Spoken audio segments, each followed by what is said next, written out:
Every morning, I wake up to the soft, filtered light of Los Angeles seeping through the curtains of my small apartment. My studio, a cozy yet cluttered space filled with canvases, brushes, and the scent of oil paint, is where I spend most of my days. It's my sanctuary, the place where I pour my heart and soul into creating art. Yet, despite my relentless efforts, the art world feels like an impenetrable fortress. "Michael, I got another rejection letter today," I say, frustration evident in my voice as I hold up the crumpled piece of paper. "Sarah, don't let it get to you," Michael replies, his tone reassuring. "You're incredibly talented. It's just a matter of time before someone recognizes that." Michael Reed has been my best friend for years, and he's always been my rock. He believes in me even when I struggle to believe in myself. But lately, even his unwavering support feels like a fragile lifeline. The rejections are one thing, but the harsh critiques from Richard Collins seem to cut deeper than any rejection letter ever could. Richard is a well-known art critic in Los Angeles, and his reviews carry significant weight. Unfortunately, he's made it his mission to tear apart my work whenever he gets the chance. Her brushstrokes lack finesse, and her compositions are amateurish at best, I remember reading in one of his reviews. His words sting, and they echo in my mind every time I pick up a brush. "Evelyn, I don't know how much more of this I can take," I confessed to my mentor, Evelyn Harper, during one of our sessions at her eccentric gallery. Evelyn, with her wild, silver hair and flamboyant clothing, is a force of nature. She's been my mentor since I first decided to pursue art seriously, and her belief in my potential has kept me going through many dark times. "Sarah, darling, you have to develop a thicker skin," Evelyn advises, her voice a mix of sternness and compassion. "The art world is brutal, but you have something special. Don't let a man like Richard Collins dictate your worth." Her words resonate with me, but the doubts planted by Richard's critiques are hard to shake off. Even Evelyn and Michael, my closest allies, can't entirely shield me from the self-doubt that creeps in. Days turn into weeks, and the weight of constant rejection begins to take its toll. I find myself questioning my path, wondering if all the sacrifices and late nights are worth it. My confidence wavers, and the thought of abandoning my dreams to start anew in a different field becomes increasingly tempting. "Maybe it's time to consider something else, Michael," I admit one evening, my voice barely above a whisper. "I don't know if I can keep doing this." Michael looks at me, his eyes filled with concern. "Sarah, you can't give up now. You've come so far. Remember why you started painting in the first place." I sigh, feeling the heaviness of my doubts pressing down on me. "I know, but it feels like I'm constantly hitting a brick wall. Maybe I'm just not cut out for this." Evelyn, overhearing our conversation, steps in. "Sarah, you have a gift. The world needs to see it.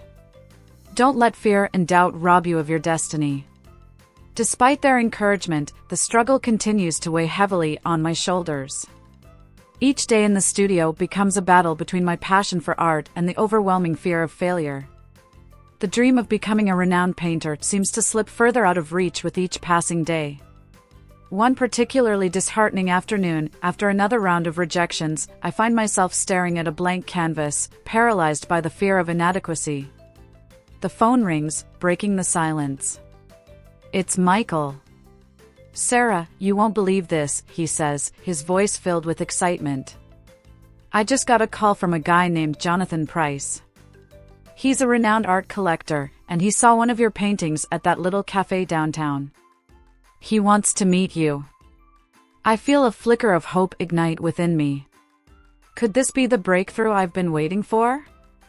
As I hang up the phone, a mixture of excitement and apprehension courses through me. Maybe, just maybe, this could be the turning point in my journey. I remember the day as if it were yesterday.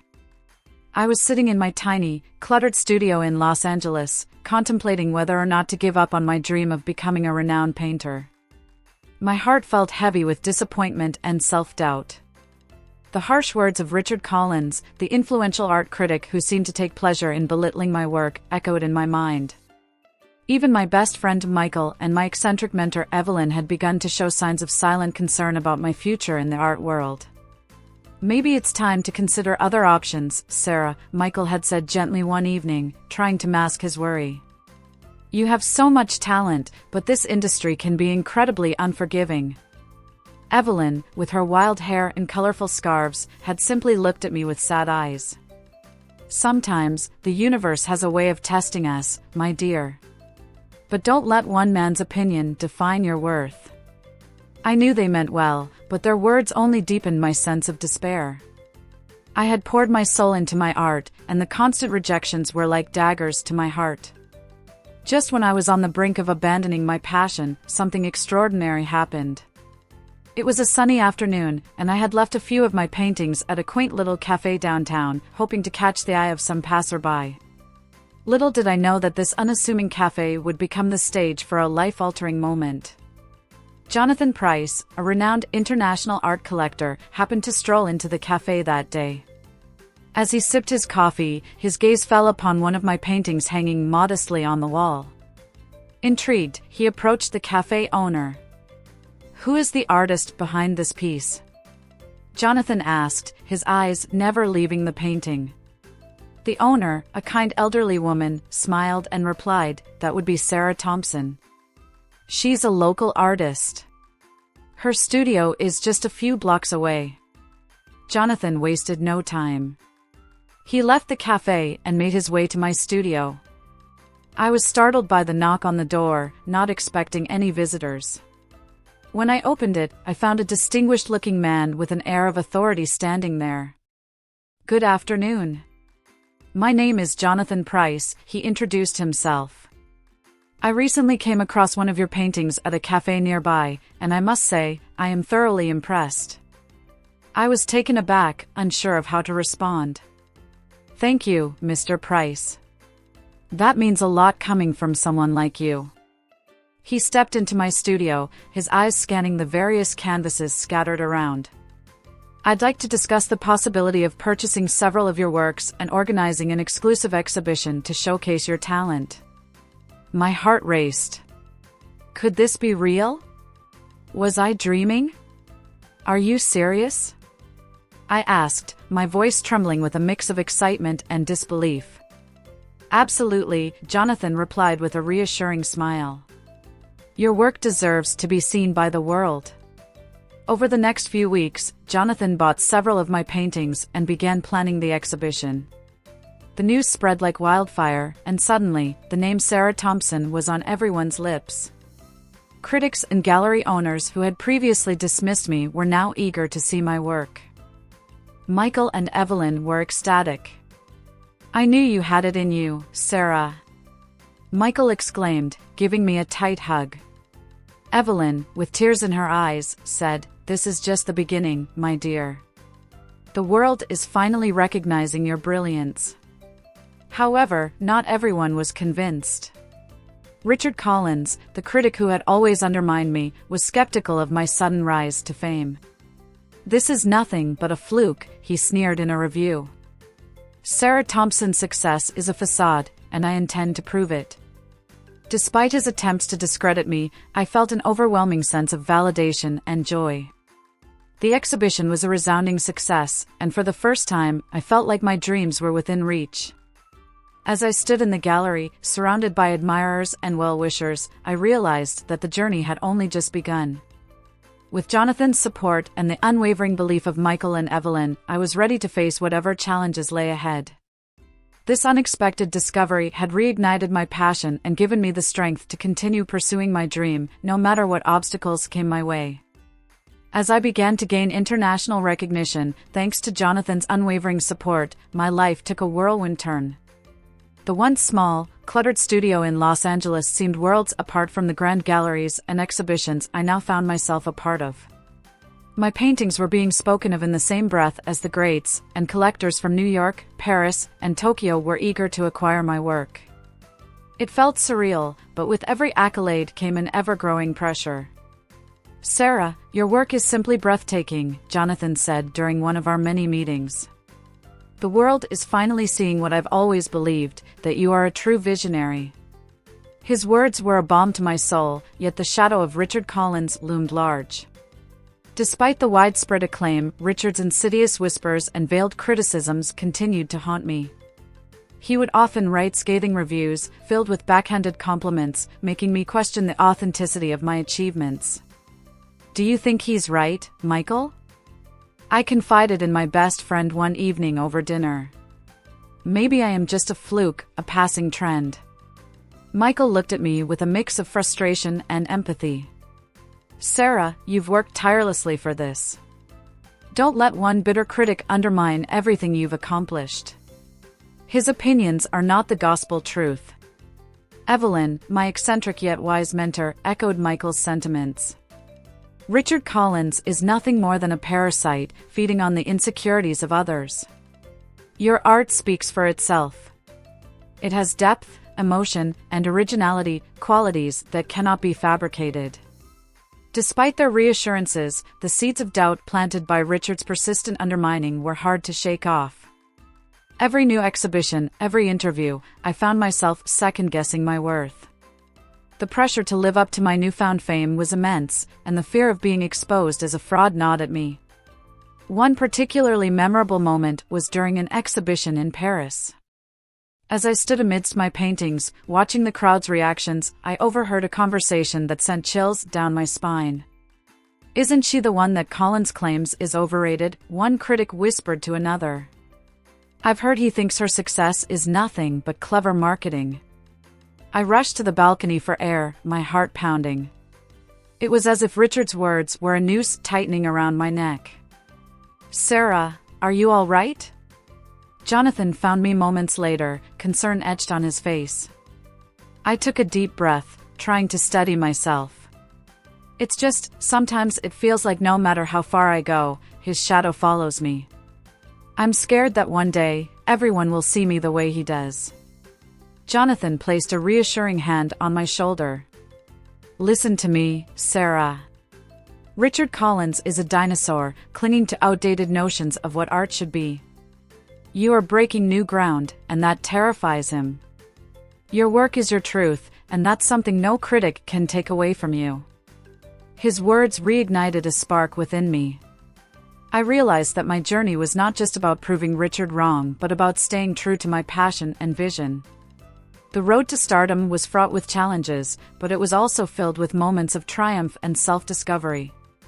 With each new exhibition, I learned to drown out the negative voices and focus on the positive feedback from those who genuinely appreciated my art. The support from Michael, Evelyn, and Jonathan became my anchor, grounding me amidst the chaos. In time, I found a renewed sense of confidence and purpose. I embraced the idea that my art was not for everyone, and that was perfectly okay.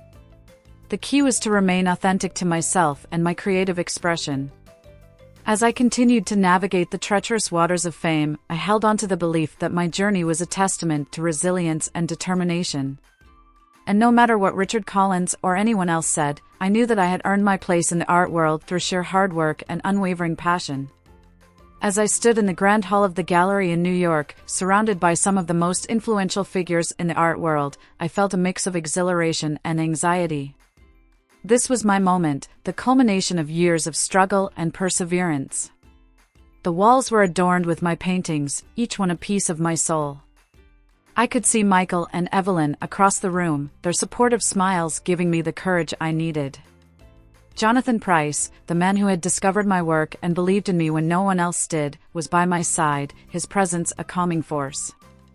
However, the joy of the evening was abruptly shattered when Richard Collins, the ever-critical and relentless antagonist of my journey, made his move. He approached the podium, his expression a twisted mask of triumph. "Ladies and gentlemen," he began, his voice dripping with feigned concern, "I regret to inform you that I have made a disturbing discovery regarding Ms. Thompson's work." A hush fell over the crowd as he unveiled a painting that looked suspiciously familiar. My heart sank as I recognized it, a piece that bore a striking resemblance to a renowned classic. Whispers of plagiarism and fraud rippled through the room. "Sarah," Michael whispered urgently, grabbing my arm, "we need to do something." Evelyn, ever the fierce protector, stepped forward. "Richard, this is absurd. Sarah would never do such a thing. But Richard was relentless. He held up documents, claiming they were proof that I had copied the work of an old master. The press, ever hungry for scandal, began snapping photos and shouting questions. I felt the weight of the world on my shoulders, my confidence crumbling. "Jonathan, what do we do?" I asked, my voice barely a whisper. "We fight," he replied firmly. "We know the truth, and we need to prove it." In the days that followed, our small team worked tirelessly. Michael scoured archives, Evelyn used her extensive network to gather information, and Jonathan leveraged his influence to keep the media at bay. We discovered that Richard had orchestrated an elaborate scheme, planting the painting and fabricating documents to discredit me. It was a desperate attempt to hold on to his waning power in the art world. One evening, as we were piecing together the final bits of evidence, Michael looked up from his laptop, excitement in his eyes. "We've got him." This email chain proves that Richard commissioned the painting himself. Armed with irrefutable proof, we called for a press conference. The room was packed, the air thick with anticipation. Richard stood defiantly, a smug grin on his face, but it quickly faded as we presented our case. The evidence was overwhelming, and the truth was undeniable. Richard Collins, Jonathan declared, has not only attempted to destroy Sarah Thompson's career but has also betrayed the trust of the entire art community. The room erupted in gasps and murmurs. Richard tried to defend himself, but it was futile. The tide had turned, and his credibility was in tatters. After the conference, I felt a sense of relief wash over me. Michael hugged me tightly. "You did it, Sarah. You proved them wrong." Evelyn, with tears in her eyes, added, "I'm so proud of you, dear. You've shown incredible strength." Jonathan smiled, his eyes reflecting the pride he felt. "This is just the beginning, Sarah. Now you can truly soar." With Richard's deceit exposed, my reputation was not just restored but enhanced. The art world now saw me not only as a talented artist but as a symbol of resilience and integrity. My next exhibition was a triumph, each piece celebrated for its originality and emotional depth. As I stood before my latest work, surrounded by admirers and supporters, I realized that the journey had been worth every hardship. I had faced my fears, fought against injustice, and emerged victorious. My story had become an inspiration, a testament to the power of perseverance and the importance of staying true to oneself. And as I looked at the faces of Michael, Evelyn, and Jonathan, I knew that I was not alone. Together, we had conquered the shadows of doubt and forged a path to a brighter, more hopeful future. The day of our press conference arrived, and I could feel my heart pounding in my chest. It was a mixture of anxiety and determination. I stood beside Michael, Evelyn, and Jonathan, who had been my unwavering pillars of support throughout this tumultuous journey. The room was filled with journalists, art critics, and even some of my peers. The air buzzed with anticipation, and I knew that this moment would either make or break my career. As we stepped up to the podium, Jonathan took the lead. His commanding presence and eloquent speech quickly captured the attention of everyone in the room. "Ladies and gentlemen," he began, "we are here today to address the baseless accusations made against Sarah Thompson by Richard Collins." I watched as the crowd leaned in, eager to hear what would come next. Evelyn then took over, her voice steady and confident. "We have irrefutable evidence that the painting in question was, in fact, a deliberate attempt to sabotage Sarah's career. Richard Collins planted the fake artwork in an effort to discredit her." The room erupted in murmurs, and I could see the shock on the faces of many. Michael placed a reassuring hand on my shoulder, whispering, "Stay strong, Sarah. This is your moment." Taking a deep breath, I stepped forward. "I'd like to thank everyone for being here today," I began, my voice trembling slightly. "For too long, I've allowed the doubts and criticisms of one man to overshadow my passion and dedication to my art. But today, with the support of my friends and mentors, I stand before you to clear my name and reclaim my truth. I could see Richard Collins at the back of the room, his face contorted with anger and disbelief. He knew his time was up. Jonathan then presented the evidence, emails, documents, and testimonies from individuals who had witnessed Richard's deceitful actions. It was undeniable. A journalist raised her hand, and I nodded for her to speak. "Sarah, how do you feel now that the truth is out?" I took a moment to gather my thoughts. "Relieved," I replied. "But more than that, I'm inspired. This experience has taught me the importance of resilience and the power of community. I wouldn't be here without the unwavering support of Michael, Evelyn, and Jonathan. They believed in me when I struggled to believe in myself." Evelyn smiled warmly, her eyes glistening with pride. "Sarah's journey is a testament to the strength of the human spirit. She has faced immense adversity and emerged stronger. Her art is a reflection of that resilience." As the press conference concluded, the room was buzzing with a newfound respect and admiration for me. Richard Collins was promptly stripped of his position and his reputation tarnished. The weight that had been pressing down on me for so long was finally lifted. In the following weeks, I poured my heart and soul into my work. With Richard out of the picture, I felt an unprecedented sense of freedom and creativity. My new exhibition, aptly titled Resilience, was met with overwhelming acclaim. The pieces reflected my journey, the struggles, the triumphs, and the unyielding hope that had carried me through. During the opening night of the exhibition, Michael pulled me aside. "You did it, Sarah," he said, his eyes filled with pride. "You've shown the world what you're truly capable of."